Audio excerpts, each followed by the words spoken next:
Olá pessoal, vamos iniciar aqui uma aula de Química Geral com o tema fazer ou não fazer ligação, eis a questão. Eu me chamo Carlos Daniel, sou aluno S1 de Física, de licenciatura em Física, e hoje vou dar uma aula para vocês sobre ligações químicas, tá ok? Bom, para iniciarmos, vamos falar logo o conceito, certo? Que é nada mais nada menos que a união dos átomos para a formação das substâncias químicas, tá ok? Essa união, ela é explicada através da regra do octeto, tá ok? Que é nada mais nada menos do que a busca do átomo por estabilidade. Ela surgiu a partir da observação dos gases nobres e suas características, como por exemplo a estabilidade dos elétrons na sua camada de valência, com apenas 8 elétrons, certo? Gilbert Newton Lewis e Walter Corcel são os responsáveis pela teoria do octeto. Teoria essa que serve como base para os nossos estudos em ligações químicas. Assim como tudo neste mundo, há exceções para a regra do octeto, certo?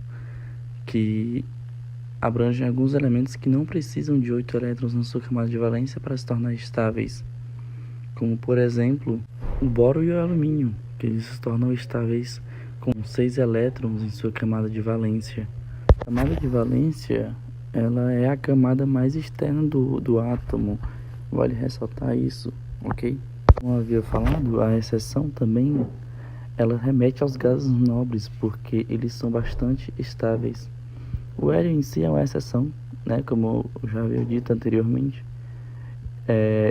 Alguns não precisam ter exatamente 8 elétrons, como por exemplo o hélio, e outros ficam estáveis muito bem com acima de 8 elétrons em sua camada de valência, certo?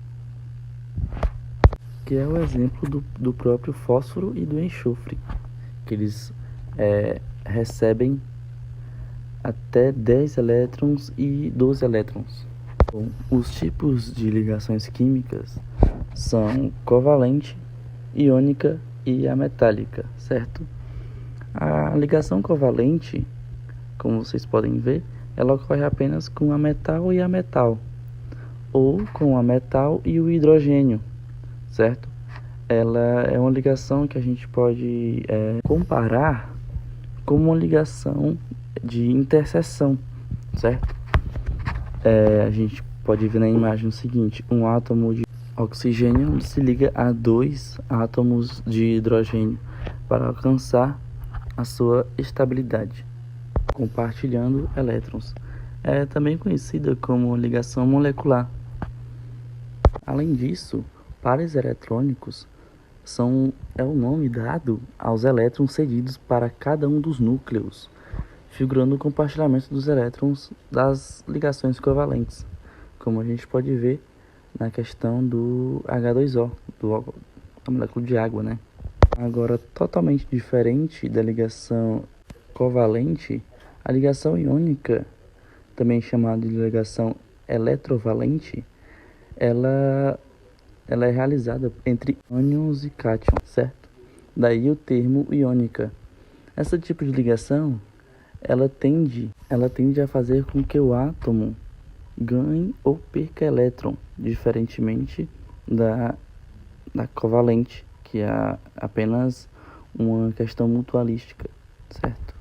E para ocorrer esse tipo de ligação, os átomos envolvidos, eles tendem a apresentar tendências opostas, certo? Um ânion com carga negativa se une com um cátion com carga positiva, formando um composto iônico, por meio dessa interação eletrostática que existe entre eles, como por exemplo o cloreto de sódio ou sal de cozinha, certo?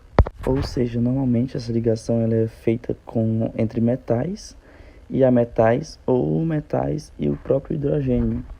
Agora vamos falar sobre a ligação metálica, que é a ligação que ocorre somente entre metais, certo?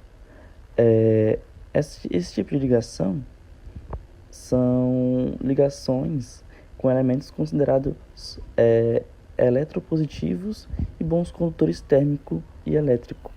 Portanto, alguns metais perdem elétrons da sua última camada de elétrons livres, formando assim os cátions. A partir disso, os elétrons liberados na ligação metálica formam uma nuvem eletrônica, certo? Também chamada de mar de elétrons, que produz uma força que faz com que os átomos do metal permaneçam unidos, como por exemplo o ouro, o cobre e a prata.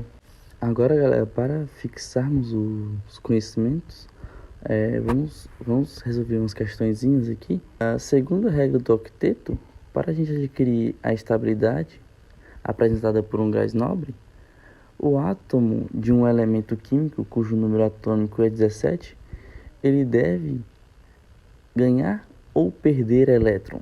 Fica aí o questionamento para vocês, certo?